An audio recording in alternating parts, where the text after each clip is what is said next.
আসসালামু আলাইকুম সবাইকে। আমার নাম মেহেদি হাসান। আমি আজকে বিসিএস প্রিলিমিনারির সিলেবাস নিয়ে আলোচনা করব। বিসিএস পরীক্ষা তিনটি ধাপে হয়। প্রথমে হয় বিসিএস প্রিলিমিনারি, তারপর বিসিএস লিখিত এবং তারপর হয় বিসিএস ভাইবা। তো আমি আজকে প্রথম ধাপ বা বিসিএস প্রিলিমিনারির সিলেবাস নিয়ে আলোচনা করব। বিসিএস প্রিলিমিনারিতে 10টি টপিক রয়েছে। 10টি টপিক থেকে আমাদের কোয়েশ্চেন হয়। তো এই 10টি টপিক নিয়ে আমি এগুলার মান বন্টন বা এগুলাতে কত নাম্বার করে রয়েছে, নম্বর বন্টন, এগুলা নিয়ে আলোচনা করব।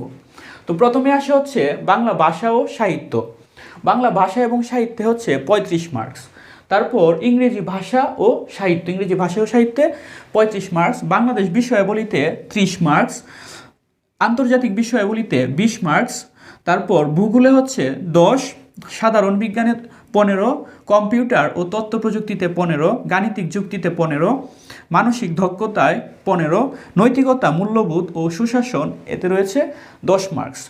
তো এখানে যে আমি বললাম 35 মার্কস বললাম, আমাদের এই সবগুলো যদি যোগ করি তাহলে হয় 200 মার্কস। অর্থাৎ আমাদের বিসিএস প্রিলিমিনারি 200 মার্কসের হয়।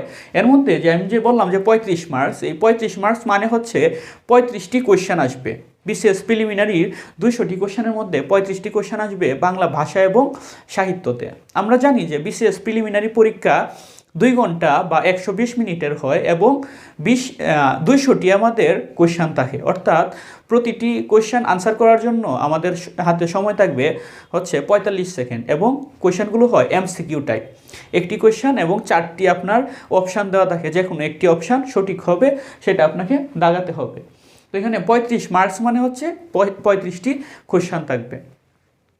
আমি বিসিএসের যে টপিকগুলো রয়েছে, প্রিলিমিনারি যে টপিকগুলো রয়েছে, এই সবগুলো টপিকের উপর আমি ধারাবাহিকভাবে ভিডিও বানাবো। প্রতিটি টপিকের জন্য বুক লিস্ট কি হবে, বুক রিকমেন্ডেশন কি হবে, তারপর এগুলার মানবন্টন, এগুলার সিলেবাস সম্পর্কে বিস্তারিত ভিডিও বানাবো। আমার সাথেই থাকুন। আসসালামু আলাইকুম।